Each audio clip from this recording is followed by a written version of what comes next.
ప్రతిపాదన అమల్లోకి వస్తే లోక్సభ స్థానాల సంఖ్య 543 నుంచి 816కు చేరుతుంది. అలాగే దేశంలోని మొత్తం అసెంబ్లీ స్థానాల సంఖ్య 4123 నుంచి 6185కు పెరుగుతుంది. నియోజకవర్గాల పునర్విభజనతో పాటు మహిళా రిజర్వేషన్ల ప్రక్రియను వేగవంతంగా చేయడమే లక్ష్యంగా కేంద్రం ఈ అడుగులు వేస్తోంది. దీనిపై ఇప్పటికే ఎన్డీఏ మిత్రపక్షాలతో పాటు ప్రతిపక్షాలను హోంమంత్రి అమిత్ షా ప్రాథమికంగా చర్చించారు. అదేంటో ఈ వీడియోలో చూద్దాం.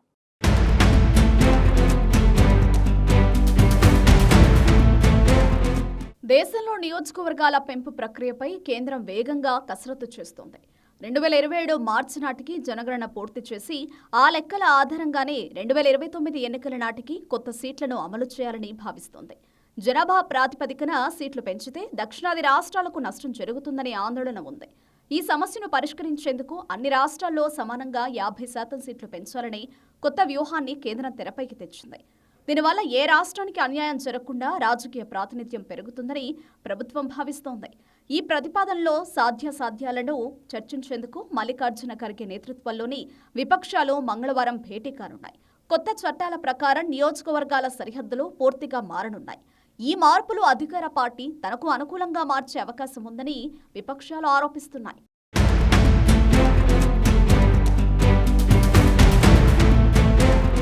కేంద్రం తీసుకున్న ఈ నిర్ణయం వల్ల తెలుగు రాష్ట్రాల్లో ప్రజా ప్రతినిధుల సంఖ్య భారీగా పెరగనుంది. ఆంధ్రప్రదేశ్లో ప్రస్తుతం ఉన్న 25 లోక్సభ స్థానాలు 38కి చేరుతాయి. అలాగే తెలంగాణలో 17 స్థానాల నుంచి 26కు పెరుగుతాయి. అసెంబ్లీ స్థానాల విషయానికి వస్తే ఆంధ్రప్రదేశ్లో 175 నుంచి 263 సీట్లయ్యే అవకాశం ఉంది. తెలంగాణలో 119 అసెంబ్లీ సీట్లు 179కి చేరుతాయి.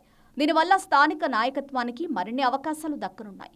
నియోజకవర్గాల పరిధి తగ్గడం వల్ల ప్రజలకు పాలన మరింత చేరువవుతుందని రాజకీయ విశ్లేషకులు చెబుతున్నారు. అటు పాలనా పరంగా ఇటు రాజకీయంగా తెలుగు రాష్ట్రాల్లో ఈ మార్పులు అత్యంత కీలకంగా మారనున్నాయి. కేంద్రం వేస్తున్న ఈ అడుగులపై సర్వత్రా ఆసక్తి నెలకొంది. ప్రస్తుతం ఈ విషయంపైనే రాజకీయ వర్గాల్లో చర్చ మొదలైంది.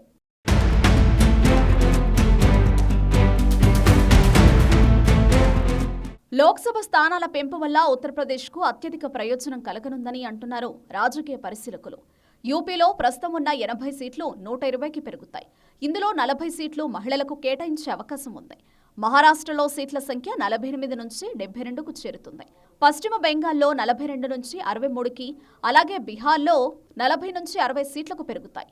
తమిళనాడులో 39 నుంచి 59కి మరియు మధ్యప్రదేశ్లో 29 నుంచి 44కి లోక్సభ స్థానాలు పెరుగుతాయి. పెద్ద రాష్ట్రాల్లో రాజకీయ సమీకరణాలు ఈ మార్పుల వల్ల పూర్తిగా మారిపోనున్నాయి. ప్రతి రాష్ట్రంలోనూ మహిళా రిజర్వేషన్ల అమలుకు ఈ పెంపు ఎంతో దోహదపడుతుంది. కొత్త నియోజకవర్గాల ఏర్పాటు వల్ల ఎన్నికల నిర్వహణలోనూ భారీ మార్పులొచ్చే అవకాశం కనిపిస్తుంది. కేంద్రం ఈ దిశగా ఇప్పటికీ పక్కా ప్రణాళికతో ఉంది.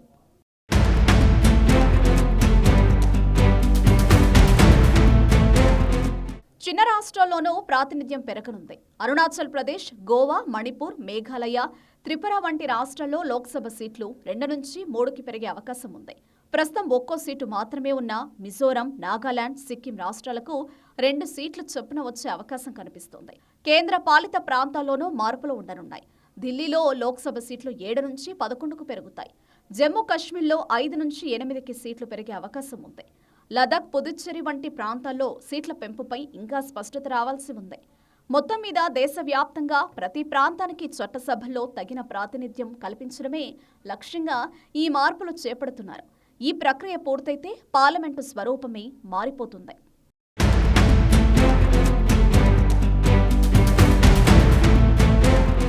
రాజ్యాంగంలోని నిబంధనల ప్రకారం 2026 తర్వాత వెలువడే జనాభా లెక్కల ఆధారంగానే పునర్విభజన జరగాలి. తాజా నిర్ణయం ప్రకారం 2027 నాటికి జనగణన ప్రక్రియ పూర్తి కానుంది.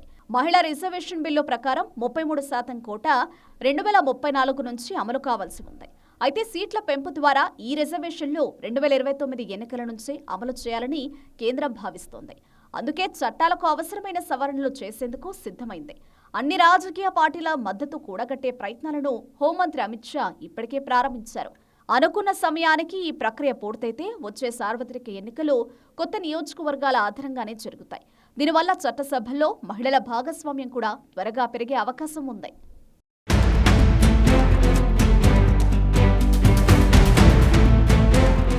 మొత్తానికి దేశ రాజకీయ చరిత్రలో ఇది ఒక చారిత్రాత్మక నిర్ణయం కాబోతుంది.